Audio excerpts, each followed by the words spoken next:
Third चीज सबसे important, अगर एक सपोर्ट और रेजिस्टेंस दोनों है, यहाँ पे प्राइस आता है और प्राइस पहले नीचे की ओर ब्रेक करता है, तुरंत ऊपर की ओर घुस जाता है। Hi guys, this is Sujay. Last video में हमने समझा था कि लिक्विडिटी क्या चीज होती है, एंड वहां पे मैंने आप लोगों को बहुत सारे एग्जांपल्स दिखाए थे कि जैसे यहाँ पे प्राइस ने ब्रेकआउट दिया, प्राइस यहाँ पे फेल करता है ब्रेकआउट को एंड नीचे की ओर आ जाता है। तो हम कैसे समझ सकते हैं कि कोई भी जो ब्रेकआउट है वो फेल होने वाला है या फिर वो ब्रेकआउट जेन्युइन है? अभी फेक या फिर जेन्युइन ब्रेकआउट को समझने के लिए ना मैं आपको सिर्फ प्राइस एक्शन बताऊंगा, बिकॉज मैं उसी पे बिलीव करता हूँ। मैं यहाँ पे आपको कोई भी वॉल्यूम या फिर कोई भी इंडिकेटर नहीं बताने वाला हूँ। नो डाउट इंडिकेटर्स और वॉल्यूम भी काम करते हैं, बट प्राइस एक्शन को मैं बहुत बेहतर तरीके से समझता हूँ। तो यहाँ पे ना एक चीज आप समझो, कभी भी कोई रेजिस्टेंस है, अगर प्राइस उसको इस तरीके से अप्रोच करता है और तुरंत उसके ऊपर चला जाता है, ये चांसेस होते हैं कि एक फेक ब्रेकआउट हो सकता है। इसके पीछे की साइकोलॉजी समझते हैं। क्या होता है ना कि अगर आपने यहाँ पे बाई कर रखा है, ठीक है, प्राइस धीरे धीरे ऊपर गया, आपको यहाँ पे प्रॉफिट दिख रहा है, लेकिन जैसे ही रेजिस्टेंस को हिट करता है, क्या आप यहाँ आपको लेट्स सपोज आपको यहाँ पे 1000 रुपये का प्रॉफिट दिख रहा है, क्या आप यहाँ पे प्रॉफिट बुक करना नहीं चाहोगे? बिल्कुल ना, बिकॉज सबको प्रॉफिट में ज्यादा डर लगता है और लॉस में कम डर लगता है। लोगों को लगता है यार मेरा लॉस हो रहा है, होल्ड कर लेते हैं, रिवर्स हो जाएगा। बट अगर प्रॉफिट चल रहा होता है वो तुरंत बुक करने के लिए रेडी होते हैं, नहीं नहीं बुक करो बुक करो, जितना पैसा मुझे दिखा दिया है, वैसे ही मार्केट बहुत कम मुझे पैसा दिखाता है, उसको जल्दी से बुक करके निकलते हैं। तो इस वजह से ना जैसे ही आप एक रेजिस्टेंस के पास पहुंचते हो, आप यहाँ पे लोग बुक करना स्टार्ट करते हैं, बहुत सारे लोग बुक करते हैं। प्राइस अगर इसके ऊपर निकलता भी है ना, तो यहाँ पे प्राइस वीक हो जाता है। क्यों वीक हो जाता है? बिकॉज यहाँ पे जितने भी बायर्स थे, बायर्स जो इस प्राइस को कंट्रोल कर रहे थे, जो एकदम कॉन्फिडेंस में था और प्राइस यहाँ से ऊपर की ओर जा रहा था, वो बायर्स इस रेजिस्टेंस पे जाके वीक हो जाते हैं। यहाँ पे प्राइस की स्ट्रेंथ कम हो जाती है, प्राइस यहाँ से फॉल हो जाता है और ये ब्रेकआउट हमारा फेल हो जाता है। अगर आप इस ब्रेकआउट पे एंट्री करोगे, ये आपका स्टॉप लॉस हिट कर देगा। एंड इसी चीज का फायदा बिग मनी लिक्विडिटी में भी यूज करता है। लिक्विडिटी का कॉन्सेप्ट समझना है तो इस प्रीवियस वीडियो को जाकर चेकआउट करें। तो अगर कोई रेजिस्टेंस है, इसका ब्रेकआउट कैसे सक्सेसफुल होगा? प्राइस इसके पास जाए, अगर इसके ऊपर जाए भी, नीचे आए, फिर यहाँ पे ना टाइम स्पेंड करें। ये बहुत बेसिक कॉन्सेप्ट बता रहा हूँ, लेकिन इसी बेसिक चीजों पे कोई ध्यान नहीं देता है। अगर प्राइस यहाँ पे टाइम स्पेंड कर रहा है, फिर अगर प्राइस इसके ऊपर निकलता है, ये प्रोबेबिलिटी होती है कि ये ब्रेकआउट बहुत ही जेन्युइन हो सकता है, ये ब्रेकआउट सक्सेसफुल होगा, इसकी प्रोबेबिलिटी बहुत ज्यादा होती है। ऐसा इसलिए होता है ना, बिकॉज प्राइस एक बार यहाँ पे आया, यहाँ पे तो बायर्स वीक हो गए, अपने उन्होंने प्रॉफिट बुक कर लिया। लेकिन अब जब प्राइस यहाँ पे कंसोलिडेट कर रहा है, बार बार यहाँ पे कंसोलिडेट कर रहा है, तो यहाँ पे ना फ्रेश पोजीशंस बन रही है, फ्रेश पोजीशंस। यहाँ पे सेलर्स भी आ रहे हैं, ऐड हो रहे हैं, बार बार सेलर्स यहाँ पे सेल करने की कोशिश कर रहे हैं, और उनका स्टॉप लॉस कुछ इस एरिया में प्रेजेंट है। क्योंकि सेलर्स का स्टॉप लॉस यानी कि बाई ऑर्डर। सेलर अगर सेल किया है, लेट्स सपोज आपने सेल किया, तो आप पोजीशन से एग्जिट कैसे लोगे? आप खरीद के एग्जिट करोगे, राइट? तो यहाँ पे ना बाई ऑर्डर्स भी पेंडिंग हो जाते हैं। पहले क्या यहाँ पे कोई बाई ऑर्डर पेंडिंग था? नहीं, पहले तो बायर्स ही लेके जा रहे थे उनका सिर्फ वाइस।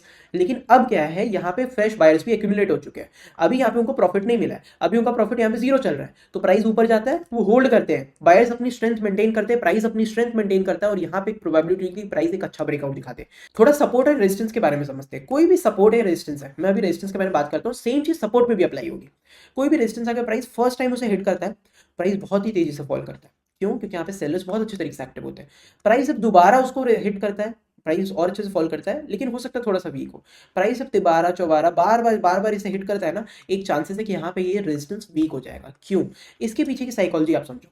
अगर आपने किसी चीज को यहाँ पे बेचा हुआ है, लेट्स सपोज यहाँ पे प्राइस यहाँ पे 100 रुपये पे आता है, आपने इसे बेचा, प्राइस ने आपको प्रॉफिट दिखाया, फिर से प्राइस इधर आता है, आप कहते हो ठीक है मैं फिर से बेच देता हूँ, आपने यहाँ पे क्या, प्राइस ने आपको प्रॉफिट दिखाया, फिर प्राइस यहाँ पे आ गया। अब आप बार बार कमाने के लिए तो रेडी नहीं हो, बार बार तो आप यहाँ पे नहीं बेचोगे, आपको यहाँ पे कॉन्फिडेंस नहीं, आपको डर आने लग जाएगा। क्यों? क्योंकि आपका अगर मान लेते ये टारगेट था, फर्स्ट टाइम तो इसने टारगेट के आसपास आ गया था, सेकंड टाइम गया, सेकंड टाइम टारगेट के आसपास नहीं गया, थर्ड टाइम आया, फिर और कम आया, तो अब आपको क्या डर नहीं लग रहा? या फिर मान लेते आपने यहाँ पे भी होल्ड किया हुआ है, ये आपका टारगेट है, इसके आसपास आया ही नहीं है, बार बार प्राइस ऊपर जाता है, आपके एंट्री पॉइंट पे आता है, फिर ऊपर जाता है, एंट्री पॉइंट पे आता है, फिर ऊपर जाता है, एंट्री पॉइंट पे आता है, तो क्या आप यहाँ पे डरोगे नहीं? अगर आपने यहाँ पे बाई किया तो आप यहाँ पे डरने लग जाओगे, क्योंकि बार बार प्राइस आपके एंट्री पॉइंट पे आ रहा है, थोड़ा प्रॉफिट दिखाता है 400-500 हज़ार रुपए का, फिर जीरो, फिर 400-500 हज़ार रुपए का, फिर जीरो, तो यहाँ पे आपको डर लगने लग जाता है, आप यहाँ पे पोजीशन से भागने लग जाओगे। यानी कि सेलर्स अपनी पोजीशन से भागने लग जाएंगे, और अगर सेलर्स अपनी पोजीशन से भाग रहे हैं तो यहाँ पे सेलर्स की स्ट्रेंथ कम हो रही है। अगर सेलर्स की स्ट्रेंथ कम हो रही है तो क्या ये रेजिस्टेंस वीक हो रहा है? राइट। अगर सेलर्स की स्ट्रेंथ ही यहाँ पे खत्म हो रही है तो ये रेजिस्टेंस वीक नहीं हो रहा है। सपोर्ट के बारे में समझाता हूँ। लेट्स सपोज यहाँ पे सपोर्ट है, यहाँ पे आपने बाई करा 100 रुपये पे, प्राइस ऊपर गया 120 गया, राइट, प्राइस नीचे आ गया फिर से 100 रुपये पे, आपको थोड़ा डर लगा, बट आपने कहा ठीक है कोई बात नहीं, अगली बार ऊपर जाता है 140, आपका अरे वाह और ऊपर गया, फिर नीचे आ गया 100 रुपये, अब आपको और ज़्यादा डर लग रहा है, क्योंकि पहले तो 120 से रिटर्न आता था, अब 140 से रिटर्न है। इस बार प्राइस ऊपर जाता है, लेकिन इस बार 140 से दोबारा रिटर्न हो जाता है। अब तो आपको और भी ज़्यादा डर लग रहा है कि यार मेरा टारगेट यहाँ पे 200 रुपये पे, लेकिन 200 रुपये तो प्राइस जा ही नहीं रहा है, तो आप यहाँ पे वीक हो रहे हो। अगर बायर, आपने तो बाई किया ना, अगर बायर वीक हो रहा है तो ये जो सपोर्ट है ये भी वीक हो रहा है। इस चीज को आप बस समझ लो ना, आपकी ट्रेडिंग बहुत आसान हो जाएगी। सपोर्ट एंड रेजिस्टेंस बहुत इजीली तरीके से आप ट्रेड कर पाओगे। बायर जब यहाँ पे वीक हो रहा है तो एक चांसेस है कि प्राइस यहाँ पे बार बार आएगा, तो ये सपोर्ट ब्रेक हो जाएगा, एंड ये जो ब्रेक डाउन होगा ये बहुत ही जेन्युइन होगा, ये फेल नहीं होगा। अब इस चीज का एग्जाम्पल हम चार्ट पे समझ लेते हैं, कहीं पे भी आपको दिखाता हूँ, जैसे इस एरिया में, इस एरिया में प्राइस ने बहुत अच्छे तरीके से कंसोलिडेट करा। कितने दिन, 1 2 3 4 5, 5 दिन कंसोलिडेट करा, ऊपर की ओर निकला, बूम, बहुत अच्छे तरीके से प्राइस ऊपर गया।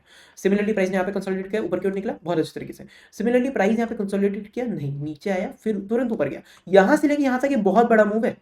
हाँ, प्राइस क्या इस तरीके से ब्रेकआउट कर सकता है, रेजिस्टेंस के पास आया, ऐसे गया, ऐसे ब्रेकआउट, बिल्कुल सही। बट देखना पड़ेगा हमें ये एरिया, इसको थोड़ा सा समझा देता हूँ, मेरे को लग रहा है थोड़ा सा डिफिकल्ट हो रहा है। अगर रेजिस्टेंस है, प्राइस के पास पहुंचता है, फर्स्ट टाइम नीचे आ जाता है, गुड। सेकंड टाइम अगर ऊपर की ओर जा रहा है, एक चांसेस है कि प्रोबेबिलिटी की ब्रेकआउट जाएगा और ये जेन्युइन होगा। क्यों? क्योंकि ये फर्स्ट टाइम, अभी मैंने डिस्कस किया कि फर्स्ट टाइम आए बहुत अच्छा रेजिस्टेंस है, second time week, third time और वीक, फोर्थ टाइम और वीक, जैसे जितनी बार आप यहाँ आता रहेगा उतने ज्यादा वीक होता रहेगा। तो सेकंड टाइम तो फर्स्ट टाइम से वीक है ना, तो क्या यहाँ पे ब्रेकआउट जेन्युइन होगा? यस होगा। लेकिन यहाँ पे ना एक चीज नोटिस करने वाली बात है कि यहाँ से लेके यहाँ तक जो प्राइस गया है उसकी कितनी बड़ी मूव है।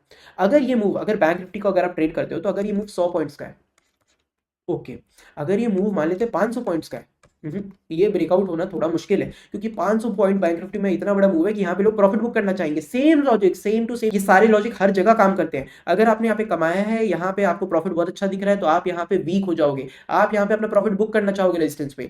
अगर बायर्स ने, आप इस तरीके से सोचो, आप इतना बड़ा मूव क्या हो रहा है, कितना पॉइंट जा रहे हैं, आप ऐसे मत सोचो। आप ये सोचो बस कि अगर प्राइस दोबारा जा रहा है, क्या इस एरिया से इस एरिया में इतना बड़ा प्राइस आ चुका है कि लोगों को बहुत अच्छा प्रॉफिट दिख रहा होगा। अगर लोगों को यहाँ पे प्रॉफिट दिख रहा होगा तो चांसेस है कि ब्रेकआउट फेल हो जाएगा।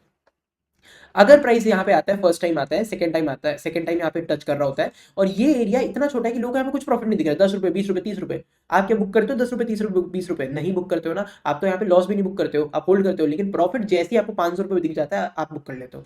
तो यहाँ पे अब जब 10 20 रुपए 30 रुपए दिख रहा है, इतना छोटा प्रॉफिट दिख रहा है, तो बायर्स यहाँ पे अभी भी अपनी स्ट्रॉन्गनेस रखेंगे, अभी भी वो स्ट्रेंथ मेंटेन करके रखेंगे, प्राइस अभी भी यहाँ पे स्ट्रेंथफुल रहेगा। एंड जैसे ही प्राइस इसके ऊपर जाएगा, यहाँ पे बायर्स होल्ड करेंगे, अच्छे प्रॉफिट का वेट करेंगे, नेक्स्ट रेजिस्टेंस पे आके बुक करेंगे। तो अभी बायर्स यहाँ पे वीक हुए नहीं, यहाँ पे बायर्स को अच्छा प्रॉफिट दिख रहा था, वो वीक हो गए थे, तो यहाँ पे जो रेजिस्टेंस है ये हमारा वीक हो गया था। अब यहाँ पे जो बायर्स आता है, सॉरी, यहाँ पे रेजिस्टेंस हमारा स्ट्रॉन्ग हो गया था क्योंकि बायर्स वीक हो रहे हैं। अब यहाँ पे जब प्राइस आता है, यहाँ पे बायर्स अभी भी स्ट्रॉन्ग है, तो हमारा रेजिस्टेंस जो है वो वीक हो जाता है। इसी तरीके से ना पूरा मार्केट काम करता है। अभी मैं आपको थोड़ा सा छोटे टाइम फ्रेम पे दिखाता हूँ। ये चीज देखो आप, कंसोलिडेशन हुआ, कंसोलिडेशन के बाद प्राइस जैसे ही नीचे आके क्लोजिंग दिया, शार्प मूव, बहुत ही शार्प मूव। अभी आप इस एरिया को नोटिस करो, क्या ये एक रेजिस्टेंस का एरिया नहीं था? ठीक है, क्यों? क्योंकि प्राइस यहाँ से फॉल हुआ, ये एक रेजिस्टेंस का एरिया, सिमिलरली ये भी एक रेजिस्टेंस का एरिया, राइट। क्यों? क्योंकि यहाँ से प्राइस जब गया था, ये आपको वीक दिख रहा है, यहीं से प्राइस फॉल हुआ। अब इन दोनों रेजिस्टेंस पे क्या हुआ, प्राइस आता है यहाँ पे 1 2 दिन वेट किया, ऊपर की ओर निकला, थोड़ा नीचे आया लेकिन वीक तरीके से, फिर प्राइस जैसे ही इस रेजिस्टेंस को हिट करता है, ऊपर की ओर निकलता है। कैसे आग हुआ? प्राइस यहाँ पे फेल हो गया, ये ब्रेकआउट तो फेल हो गया। क्यों? क्योंकि आप ध्यान से इस प्राइस एक्शन को नोटिस करो, यहाँ पे कोई भी बायर्स यहाँ पे वीक होते जा रहे हैं। बायर्स ने अगर यहाँ पे बाई किया, वो यहाँ पे अपना प्रॉफिट बुक करेंगे। लेकिन अभी जब प्राइस यहाँ से नीचे गया, प्राइस ऊपर की ओर आया, इस एरिया में प्राइस ने 2 दिन कंसोलिडेशन किया। कंसोलिडेशन हमेशा एक रेंज में होना चाहिए। अगर इस तरीके की कंसोलिडेशन हो रही है, चांसेस है कि ब्रेक हो जाएगा। क्या आपको यहाँ पे स्ट्रेंथ दिख रही नहीं? यहाँ पे छोटे छोटे छोटे छोटे छोटे छोटे कैंडल्स दिख रहे हैं, बट धीरे धीरे ऊपर की ओर जा रहे हैं, इसे हम कंसोलिडेशन नहीं बोलेंगे, ये तो ऊपर की ओर जा रहा है प्राइस। लेकिन प्राइस अगर सेम लेवल पे कंसोलिडेट कर रहा है, फिर अगर प्राइस के ऊपर निकलता है, तो ये जेन्युइन मूव है, जैसा अभी हमें देखने को मिल रहा है। आने वाले टाइम में हो सकता है यहाँ से प्राइस और ऊपर जाए। थोड़ा सा 30 मिनट टाइम फ्रेम पे शिफ्ट करते हैं, मैं आपको एक और चीज दिखाता हूँ। यहाँ पे क्या बहुत, ये एक रेजिस्टेंस, ये एक सपोर्ट था, इस सपोर्ट पे फर्स्ट टाइम आया, बाई प्राइस ऊपर गया, ठीक, डायरेक्ट गैप। फिर प्राइस यहाँ पे सेकंड टाइम आया, तुरंत ऊपर गया। फिर प्राइस यहाँ पे थर्ड टाइम गया, उतना ऊपर नहीं गया। लेकिन प्राइस यहाँ पे फोर्थ टाइम आया, ब्रेक और बहुत शार्प फॉल किया। अभी इसी चीज को मैं और आगे देखिए, ये एक रेजिस्टेंस था, ठीक है, प्राइस यहाँ पे फर्स्ट टाइम आया, फॉल किया, फॉल किया, फॉल किया, लेकिन यहाँ से यहाँ तक जब मूव किया, अब मैंने 2 लॉजिक बताई थी। पहला कि यहाँ पे मल्टीपल टाइम अगर कोई रेजिस्टेंस या सपोर्ट हिट हो रहा है मल्टीपल टाइम, तो वो वीक हो रहा है। दूसरी चीज, अगर लास्ट टाइम यहाँ पे बहुत बड़ा प्रॉफिट दिख रहा है, जो लास्ट टाइम प्राइस यहाँ से यहाँ तक गया ना, ये फर्स्ट, ये सेकंड, ये थर्ड, ये फोर्थ, अगर फोर्थ टाइम यहाँ पे, तो ये जो रेजिस्टेंस वीक हो जाना चाहिए था, फिर यहाँ पे फॉल्स ब्रेकआउट क्यों हुआ है? ऐसा इसलिए हुआ है क्योंकि यहाँ पे प्राइस बहुत नीचे से आ रहा है। यहीं पे अगर प्राइस नीचे आता, यहाँ से ब्रेकआउट करता, ये जेन्युइन ब्रेकआउट होता। तो सिर्फ 2 चीज आपको ध्यान देना, पहला, अगर मल्टीपल टचेस मिल रहे हैं आपको, तो वो रेजिस्टेंस या सपोर्ट वीक होगा, ठीक है। दूसरा, आपको एक चीज क्या ध्यान देना है कि लास्ट टाइम, एकदम लास्ट टाइम, ये जैसे ये लास्ट टाइम अगर कोई इसको अप्रोच करना है, ये रेजिस्टेंस को, सिमिलर काम ना सपोर्ट में भी होगा। अगर इसको अप्रोच कर रहा है, यहाँ पे अगर प्रॉफिट दिख रहा है, तो ये फॉल्स ब्रेकआउट होगा। अगर यहाँ पे प्रॉफिट नहीं दिख रहा है, बहुत ही छोटा सा मूव है, ये यहीं से घूम रहा है, तो यहाँ पे प्रॉफिट नहीं दिख रहा है, यहाँ पे लोग अभी भी अपने पोजीशन को होल्ड करेंगे, प्राइस यहाँ से ऊपर जा सकता है। सेम चीज यहाँ पे क्या हुआ, ये रेजिस्टेंस था, प्राइस यहाँ पे, यहाँ से लेके यहाँ तक ऊपर गया, तो क्या हुआ, ये इतना बड़े मूव ना, ऑलरेडी बहुत बड़ा मूव है। आप इस चीज को ध्यान से नोटिस करोगे, 50,200 के आसपास, यहाँ पे 50,700 है, 500 पॉइंट का मूव है। क्या यहाँ पे बायर्स को प्रॉफिट नहीं मिला? प्रॉफिट मिला ना, तो यहाँ पे उन्होंने प्रॉफिट बुक किया, प्राइस शार्पली फॉल कर गया। अभी आप ये एरिया देखो, यहाँ पे प्राइस आता है, रेजिस्टेंस हिट करता है, प्राइस नीचे आ जाता है, ठीक है।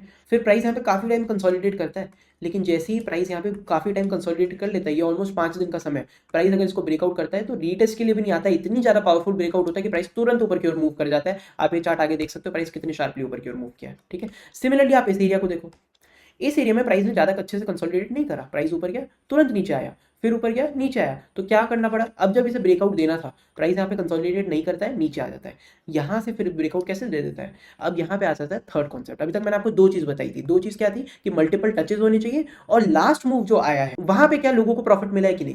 अब थर्ड चीज़, अगर ऑपोजिट साइड आपकी लिक्विडिटी है, ऑपोजिट साइड यानी कि जैसे यहाँ पे अप मूव हम देख रहे थे, यहाँ पे ये रेंज था, अगर यहाँ पे ये लिक्विडिटी हंट हुआ है तो चांसेस है कि प्राइस ऊपर की ओर ब्रेकआउट हो सकता है, क्योंकि लिक्विडिटी हंट अगर हो रहा है तो इसका मतलब है कि बिग मनी इन्वॉल्व हो रही है। इसका क्या मतलब है कि प्राइस अब कंसोलिडेट करता है, यहां से लेके यहां तक अच्छा पैसा मिला, लेकिन नीचे की ओर ना लिक्विडिटी हंट हुई थी। बिग मनी के लिए ये जो इतने से पॉइंट्स है ना, ये अच्छा पैसा नहीं है, ये सिर्फ रिटेलर्स के लिए अच्छा पैसा है। बिग मनी को तो बड़े मूव्स चाहिए, तो प्राइस यहाँ से ब्रेकआउट कर जाता है और पीछे नोटिस करते हैं। अब यहाँ पे इस एरिया में ध्यान से नोटिस करो, प्राइस यहाँ पे आता है, एक सपोर्ट क्रिएट करता है, क्या ये एक सपोर्ट का है, बिल्कुल ये एरिया एक सपोर्ट का, प्राइस ऊपर की ओर मूव किया, ठीक है, प्राइस नीचे आया। जब यहाँ पे एक सपोर्ट क्रिएट हो चुका है, क्या प्राइस यहाँ पे सेकंड या थर्ड टाइम नहीं आ रहा, यस, फिर से प्राइस ऊपर क्या, बहुत अच्छा मूव, फिर से प्राइस यहाँ पे नीचे आ जाता है। ये यहाँ पे मल्टीपल टचेस हो सके, 1 2 3 4 5 6, 6 नहीं, ये थोड़ा सा ऊपर से गया है, 6 7, सातवें टच में क्या हुआ, ये जो हमारा सपोर्ट था ये अब हमारा वीक हो चुका है, ठीक है। अब जब कोई भी सपोर्ट वीक हो चुका है, यहां इसका ब्रेकडाउन होता है, ये देखो कितना शार्प फॉल है,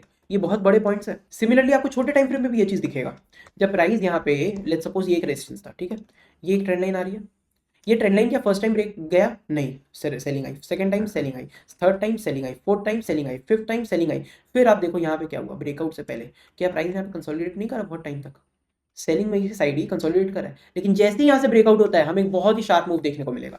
तो यही चीज मैं बताने की कोशिश कर रहा हूँ। अगर मैं इस एक्सप्लेनेशन को ब्रीफ करूँ तो आपको सिर्फ 3 चीजें पर ध्यान देना है। सबसे पहली चीज कि प्राइस अगर मल्टीपल टचेस कर रहा है किसी भी सपोर्ट पे या फिर रेजिस्टेंस पे, अगर मल्टीपल टचेस हो रहे हैं, यानी कि ये अगर सपोर्ट है, यहाँ पे प्राइस बार बार टच कर रहा है तो ब्रेक हो सकता है, by price bar bar touch कर रहा है तो ये नीचे की ब्रेक हो सकता है। दूसरी चीज पे क्या ध्यान देना है कि हमारा अगर ये सपोर्ट या फिर मान लेते हैं रेजिस्टेंस है, प्राइस इसके पास आ रहा है, नीचे की ओर आ रहा है, अगर दोबारा जा रहा है, ठीक है, तो ये जो मूव है, ये जो लास्ट टाइम का मूव है, जिस टाइम आप ब्रेकआउट का प्लान को सोच रहे हो, ब्रेकआउट का ट्रेड लेने का सोच रहे हो, इस टाइम क्या यहाँ पे प्रॉफिट मिला है 500 रुपये, 1000 रुपये, मतलब आपको आप इस तरीके से अमाउंट, ये तो मैं एग्जांपल के तौर पे बता रहा हूँ, आप एक अच्छा अमाउंट खुद डिसाइड करो पॉइंट्स के हिसाब से। मान लेते हैं निफ्टी में अगर ये 100 पॉइंट है तो ये तो बहुत बड़ा मूव है ना, लेकिन निफ्टी में अगर ये 10 पॉइंट हुआ सिर्फ, तो ब्रेकआउट हो सकता है, क्योंकि यहाँ पे जो बायर है, यहाँ बायर यहाँ पे भी अपनी पोजीशन होल्ड करके प्राइस ब्रेकआउट दे सकता है।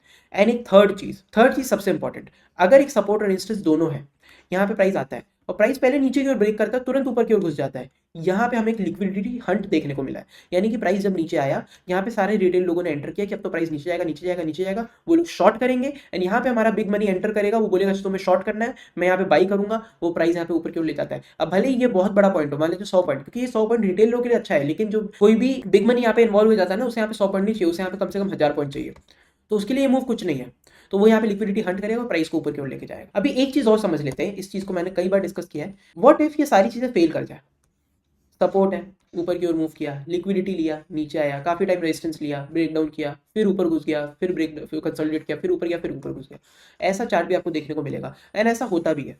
इस एरिया में क्या करें यार, यहाँ पे तो मल्टीपल टचेस भी हो रहे हैं, फिर भी हमारा ब्रेकआउट फेल हो रहा है, कंसोलिडेशन हो रहा है फिर भी ब्रेकआउट फेल हो रहा है, लिक्विडिटी मिल रही है फिर भी ब्रेकडाउन ब्रेकआउट फेल हो रहा है, यहाँ पे क्या करना है, इस एरिया में आप कुछ नहीं कर सकते।